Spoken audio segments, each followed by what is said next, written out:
je vous salue dans le précieux nom de Jésus-Christ de Nazareth.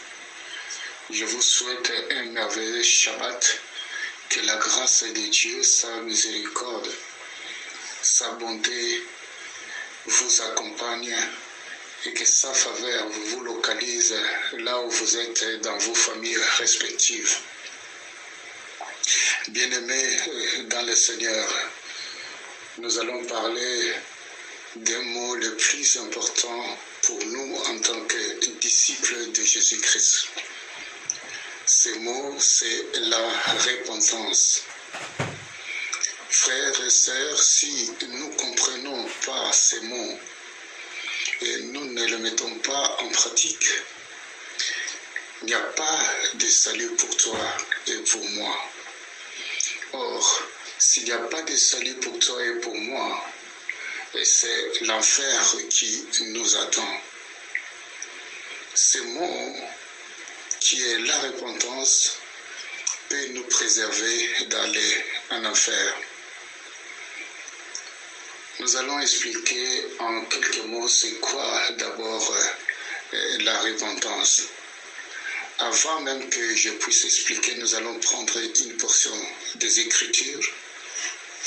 C'est dans Proverbes, chapitre 28, au 13e verset. Proverbes, chapitre 28, au 13e verset. Je lis dans les noms puissants de Jésus-Christ de Nazareth. Celui qui cache ses transgressions ne prospère point, mais celui qui les avoue et les délaisse obtient miséricorde. Je parlais tout à l'heure de la signification de la repentance.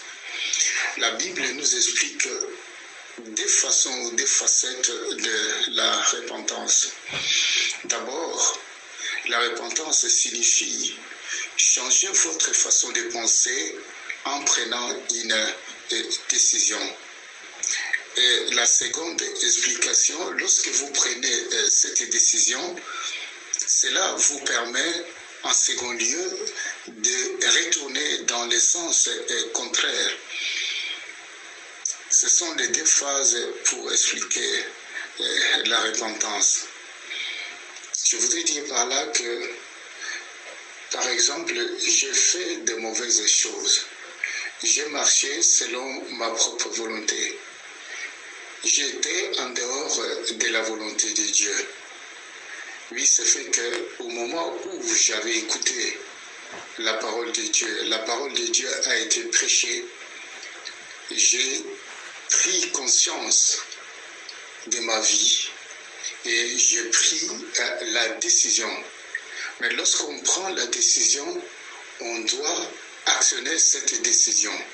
Je prends la décision de laisser les mauvaises choses et j'ai fait un demi-tour pour aller dans le sens contraire de ce que j'avais commencé dès le départ.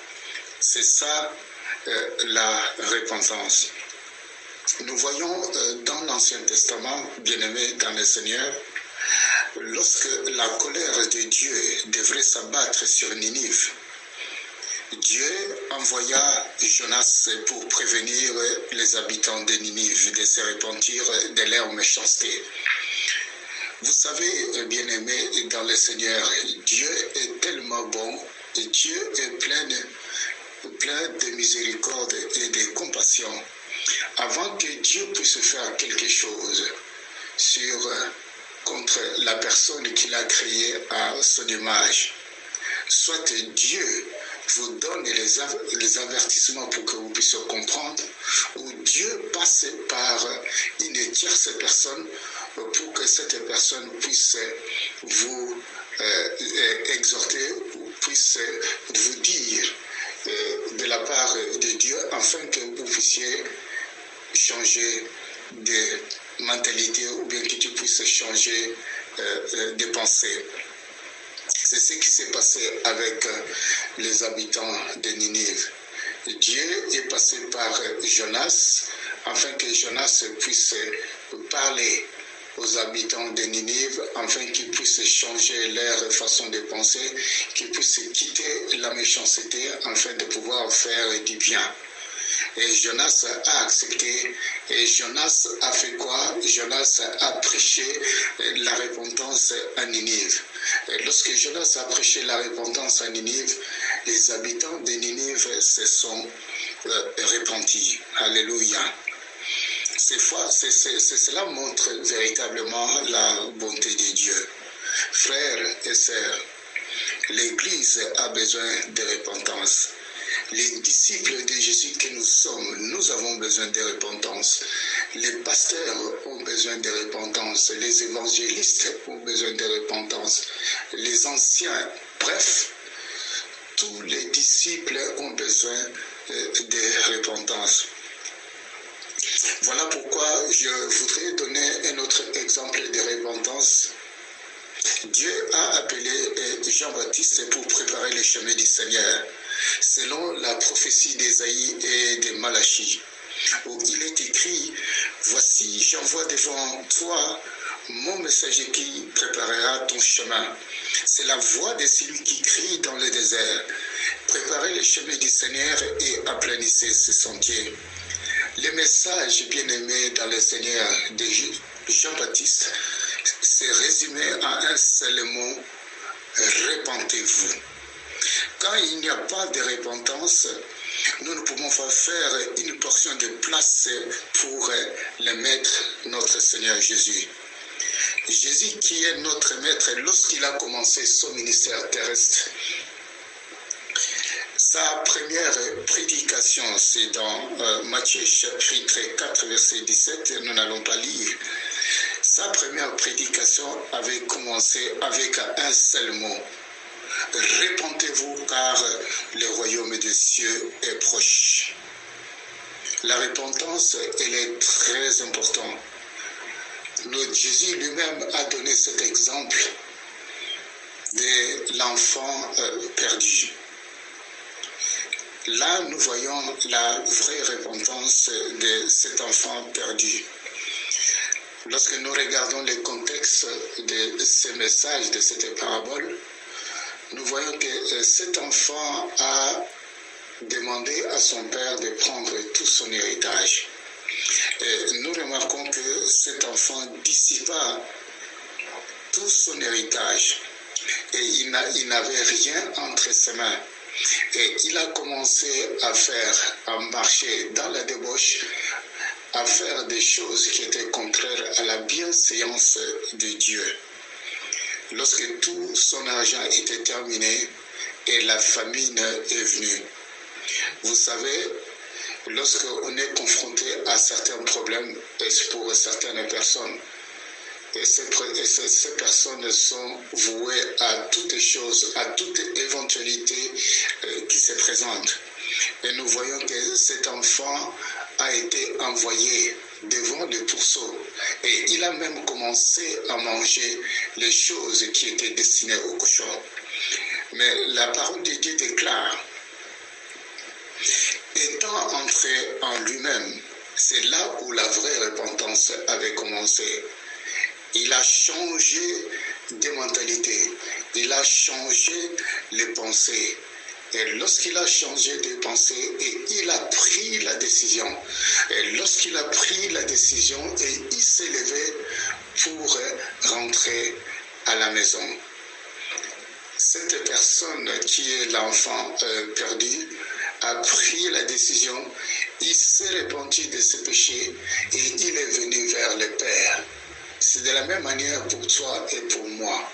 Lorsque nous avons commis des erreurs, lorsque nous avons commis des péchés et nous reconnaissons nos fautes, nous nous repentons de nos fautes, Dieu est capable, Dieu est compatissant, lent la colère et riche à la miséricorde pour nous accueillir. Nous voyons que lorsque cet enfant s'est levé, cet enfant perdu s'est levé et cet enfant a pris la décision, il s'est repenti de ses péchés, il est rentré à la maison. Le père qui l'avait vu de loin, le père a couru pour prendre cet enfant entre ses mains et cet enfant est rentré au bercail, c'est-à-dire dans la maison. Nous voulons dire par là, lorsque nous regardons dans ce que nous venons de lire dans Proverbes chapitre 28 au 13e verset, si toi, en tant qu'enfant de Dieu, moi, en tant qu'enfant de Dieu, nous cachons nos transgressions, bien-aimés, nous ne pouvons pas prospérer.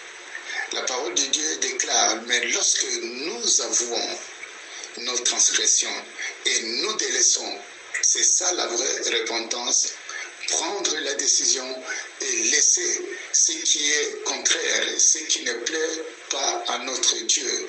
Et c'est à ce moment-là que Dieu ouvre son cœur et que nous obtenons la miséricorde de Dieu. Nous recevons la compassion de Dieu. C'est de la même manière pour cet enfant perdu qui a reçu la compassion du Père. Et ce Père est comme notre Dieu. Nous, en tant qu'enfants perdus, nous venons vers Dieu pour que Dieu nous pardonne, pour que Dieu ouvre ses portes, afin que les bénédictions de Dieu jaillissent. Il y a un autre dernier exemple que nous allons voir. Lorsque Dieu a promis, je voulais parler de Jésus-Christ, que les disciples de Jésus devraient rester à Jérusalem pour recevoir la puissance d'en haut. Ils ont reçu la puissance d'en haut, ils ont été revêtus de la puissance d'en haut. L'apôtre Pierre a commencé à proclamer la bonne nouvelle. Un seul mot, il a dit, c'est dans Actes des Apôtres chapitre 2 verset 38, il a dit un seul mot, il a dit, répentez-vous et soyez baptisés. Il n'a pas dit d'abord, soyez baptisés, mais il a dit d'abord, répentez-vous. Changez de pensée, prenez la décision et venez vers Christ. C'est de la même manière lorsque ceux qui étaient à Jérusalem ont écouté le message de la repentance, ils ont changé d'avis, ils se sont repentis de leurs péchés et ils ont accepté Jésus-Christ comme Seigneur et Sauveur. Voilà pourquoi, bien-aimés, je voudrais dire par là, la repentance est la clé de notre vie chrétienne. À chaque fois, lorsque nous trébuchons, retournons à la maison et Dieu est capable de nous écouter et de nous pardonner de nos péchés. Nous allons prier. Notre Père Céleste, je te loue, je te glorifie. Je t'exalte, merci pour ce message. Merci pour ces mots merveilleux que tu nous as donnés. La repentance soit notre leitmotiv dans nos vies. Que la repentance soit un style de vie dans nos prières, dans tout ce que nous sommes en train d'entreprendre. Merci Seigneur pour ce message, pour ceux qui auront l'amabilité de pouvoir écouter ce message qui est la repentance, que cette personne soit bénie dans le nom puissant de Jésus-Christ de Nazareth et que nous puissions mettre ces mots en pratique pour que les portes et la miséricorde venant de toi puissent venir dans nos vies au nom puissant de Jésus-Christ de Nazareth, le roi de gloire. Amen. Soyez bénis et bon Shabbat.